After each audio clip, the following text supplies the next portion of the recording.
mentioned earlier about the moving into the 21st century and the technology connections and the social media and the Twitter and the we really believe that 21st century technology and 21st century skills are something that we have to look at, and I believe that we are. Mr. Pinckney mentioned the Visioning Project. I would encourage moms, dads, grandparents to go to our webpage. You can go to Google. Anybody knows what that is. Hit Google and say Ware County Schools and go to our system webpage. And there on the webpage is a link that says Vision for Public Education. You can find a tremendous amount of information all about that program and the goals of that Visioning Project there. One of the other things that Reverend Malone, you mentioned is our commitment to diversity. And I will tell you, that is an issue that pretty much every school district in Georgia struggles with. We work really, really hard to find diverse backgrounds, not just African American, but Hispanics, speakers of other languages, to be able to come and to work here in Ware County. Frankly, there are not a lot of opportunities out there because people aren't going into education. Folks, it's tough work being a teacher. I will tell you, it is not easy work. And you have to really have a calling for it. Floyd, and I call him Floyd because we work closely together. He talks about a minister and being an educator. I don't know that there's a whole lot of difference between the two. They're both mission fields as far as I'm concerned. We're out trying to reach people and help them do better. And I guess the question I have is what, we know the applicant flow pool is little.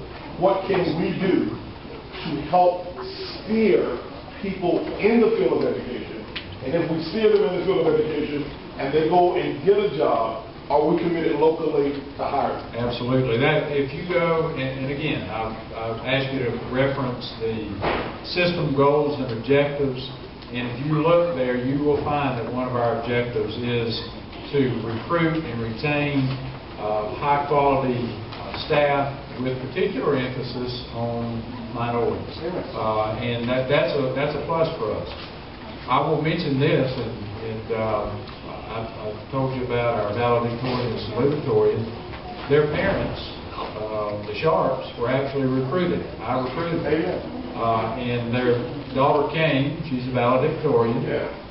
She came as a 6th grader. She's graduated this year as valedictorian. So I'll go ahead and brag a little bit more. I taught and coached Mama in high school. Amen. You know, that's a good person. We said, come work with us. So you understand the vision of what we're trying to do and helping all children be successful. So I don't just talk about that. I'm passionate about that. We're committed to that. The other thing that Reverend Malone mentioned as far as the career academies, and because it ties back into this, we have restructured our high school, folks. It is not the same place that it was 5 years ago. There were a lot of good things going on, but kids just could not see the relevance of education. They were disconnected. And what we've tried to do is show them why it's relevant to get a good quality education and graduate from high school. One of the ways that we're doing that is that we now have 4 major academies at the high school. The 9th grade is Cornerstone. It's the Freshman Academy. That's where we're helping them do career interest inventories, find out what they like, what they're interested in, and then provide options and pathways for them. We currently have over 14 pathways based on job market, national research, local research, where young people will have opportunities after they graduate from high school. One of those career pathways deals with education. I want to mention that if young people have a passion for helping people, they're active in their church, there is a pathway there. And one of the things that we've done first time ever, is that we were able to work with one of our local civic groups, and they had some foundation money that was not being used. It had been used since the 60s. And I will tell you, I'll go ahead and tell you the whole story here. Back in the 60s, there were issues. And the trust that was set up said we couldn't use that money for minority students. We could only use it for white students. And what happened was, and that was the debt. But what we were able to do is to go back in, and with the help of a lot of folks, we restructured that trust. We did it through the courts, did it through the legal system, and now that money is being used in a very appropriate fashion. And what we can do is that we can send our young people who graduate from the Teacher Academy, the Pathway, or the Healthcare Academy, nursing is one field, and we can pay them a $1,000 scholarship for up to 4 years. That is renewable. Our goal is to be able to grow our own. Because we may not be able to go out and find them out there in the world, but if we can grow our own people who like Waycross, who want to come back home, we think that's going to pay dividends for us. Yes, sir. And that is something that will go on in perpetuity. I'm really excited about that. I hope that we can get that word out and people will be competitive with that. The money is there. It's invested well. You know, we're very, very thankful to the opportunity to be able to set that up. Amen. I just want to make one small comment here and kind of piggybacking on something that you've already said in terms of the churches adopting a school. Yes. I think that will do more than anything else in terms of bringing all of this to a point of reality. I really do believe that, and I hope this can be worked out.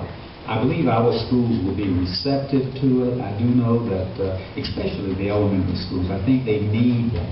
Because I think the church may be able to provide some things that we can't provide at the present time, because there are regulations. As a school system, we can't do certain things. You know how that works. So that's something I want you all to kind of really work on, and let's make it a reality. I think that's going to happen. We just want to make sure. With diversity and you name it, all of those other things. Even speaking about price and stuff. Okay. Y'all could do more about that than we can. No doubt about it. Thank you. Before Ms. Gail says, I want to say one more thing. And we're good partners here. Now, yeah, you get it going now. So that brings our brother Tommy here. You'll be hearing more about this. Gail talked about the importance of high school graduation rates going up. And I'm going to just tell the world. In 2004, our graduation rate was 45.1%. It was atrocious. It was bad. Today, I looked at our graduation rate today. Today, it is 80.1%.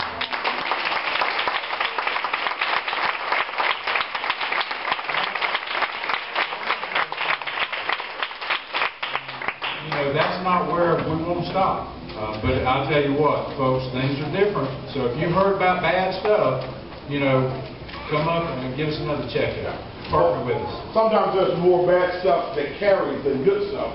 That's why we want to make sure we have an opportunity for the forum, so that people can hear from you all firsthand what those opportunities are and where your commitment is. We don't have career pathways at Oak Cliff Technical College, but we do have career programs. And I would like to mention that we select our programs based on the possibility of our graduates getting jobs in our community. You're not likely to see a program in nuclear medicine at Oak Cliff Technical College because there aren't jobs there. But you are going to see a viable welding program, automotive technology, practical nursing, surgical technology, respiratory therapy, because what we have to go about is selecting those educational training opportunities for our citizens that will land them a viable job. And I don't know if you know Charlie Gibson. Most people do know Charlie Gibson. He is everywhere. But it is his job to match up our graduates with jobs in our communities. And he is so frustrated sometimes because some of his graduates don't want to leave home. They don't want to leave, even though they're adults, they don't want to leave mom. So he does find himself in that a little bit. But we are excited because our mission is training, education, and getting people jobs through programs that are going to work here, not necessarily in Atlanta, but work here. So this relationship that you talk about and lift up education in the communities, it is a very cost-effective way to get